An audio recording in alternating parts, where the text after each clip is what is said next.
Hey guys, Rob here, and today I'm going to do some movie reviews for Fast and the Furious, Adventureland, and Haunting in Connecticut. Movie Reviews by Rob.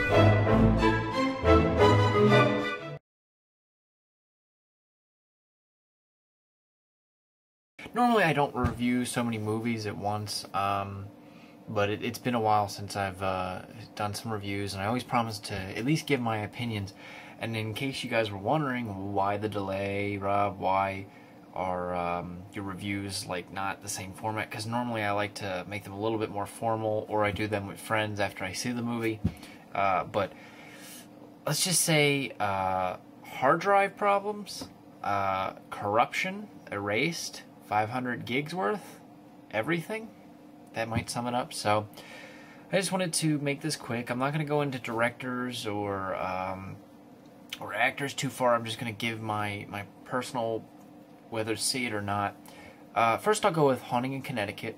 A lot of you may have seen the previews. It's about a family that moves into a house in Connecticut. The son has cancer, so they're kind of praying for the best, but he's slowly dying. And because he has cancer and is slowly dying, he can apparently see, the beings in the house when the others can't. I thought this was an interesting premise because it plays with what if the whole family couldn't see and you could. And I thought that was interesting. I mean, there's been a lot of bad horror movies that have come out in recent months, like The Uninvited and The Unborn. And I think this one was PG-13 still, but it definitely had, it had a lot of jump scares, which I'm not a big fan of, but it had a little bit more story to it. I mean, overall, I wouldn't say it's the greatest thing ever, but if you're looking for a movie to take, a friend to or a girlfriend to, and you just want to, get out there and you do like the horror genre, I would definitely recommend checking out. I think it's better for DVD since it has been out for, I think, about a week and a half, a little bit late on getting this review out there. But, if you have nothing else to do, I wouldn't say steer clear of it because it's a little entertaining. So I would probably give it about a 3.5 out of 5.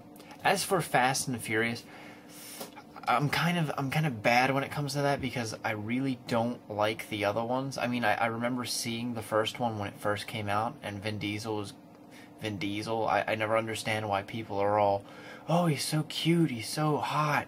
When I see him and I just see like this bald guy with rolls on the back of his neck, and he's got these really big arms, and he's looking kind of up there in age now. And his arms are so big, I feel like he can't grab anything in front of him.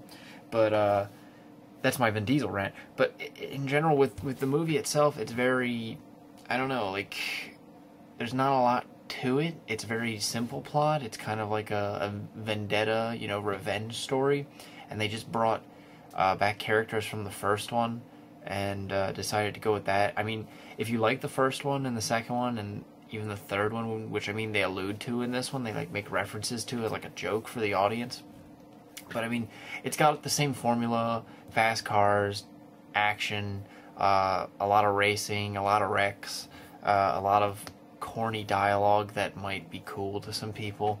I wouldn't say steer totally clear of it. I would just say if you like the first ones, you're probably going to like this one. If you didn't care too much for the first ones, you're just going to think it is what it is. It was very entertaining, but it doesn't have any rewatch value. But check it out if you want. Fast and Furious, I'll give that one a 3 out of 5. But I definitely like looking back in the old one, probably like the original, The Fast and the Furious, which I didn't understand is because, the only thing they changed was they took out the.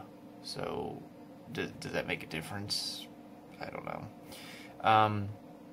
And the final movie is Adventureland. It's the one I've been waiting for a really long time. It's got the same director as Superbad, and I think Nick and Nora's Infinite Playlist.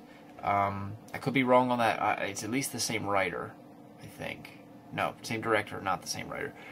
But I was really looking forward to this. It was R rating, and the preview for it made it look really interesting, really funny. It's set back in the 80s. It's a story of a kid who, needs to raise money for college, but it just doesn't go anywhere, and it's not funny. and it's very bland. I feel like every character in it is underdeveloped. They only take them like to half of the distance they need to take them, and then instead of finishing their story, if you actually care about it, they disappear. The main characters I'm not sympathetic with at all, as far as like when you're starting a love story and you throw drama in there. There should be plot elements that make you feel sorry for them. Like if you, for instance, in the movie, the main girl's mother has died 2 years ago and has been replaced by a stepmother, and the girl builds it up as the stepmother's really mean and evil and taking control of the father.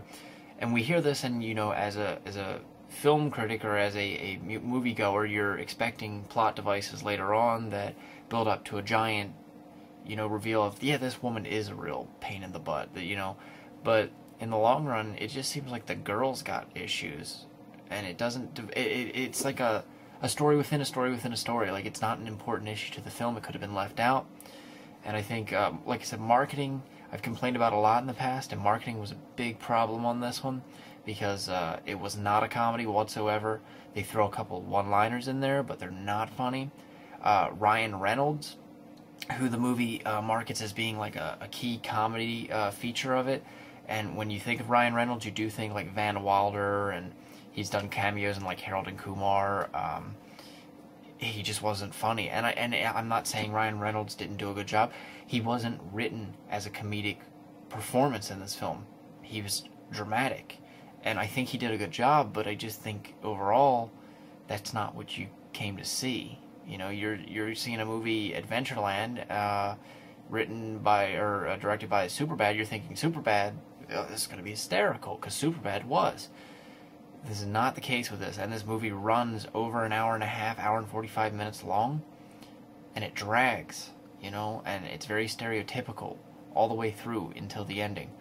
So I definitely say I recommend, if you're going to see it, wait till DVD, if at all. I mean, nobody at the theater I work at, the friends I know, anyone who's seen it has liked this film. Some of the newspapers are giving it good reviews. I think I went into it knowing it wasn't going to be a comedy, because I had already heard from people that it wasn't going to be funny. So I figured, okay, I'll go into it as a drama. It just didn't connect. It felt very bland, and I don't know, it wasn't very adventurous. It wasn't very anything that I enjoyed. So that one I would give like a 1.5 or 2. Like, it had a lot of good cinematography, and I liked that it took place in the 80s, but they didn't take advantage of it being in the 80s. It didn't even really need to be in the 80s. I don't know. So I'm sorry it was so quick for the reviews today, guy, and I'm sorry that they're not very in-depth as far as directors and stuff. If you have any questions, I mean, feel free to ask me, and I'm going to try to get back to the normal format, but I just at least wanted to keep you guys informed that I have been watching movies still. I just haven't had the time or the resources since my system crashed to do it the right way. So until next time, keep them coming, because I'll be watching.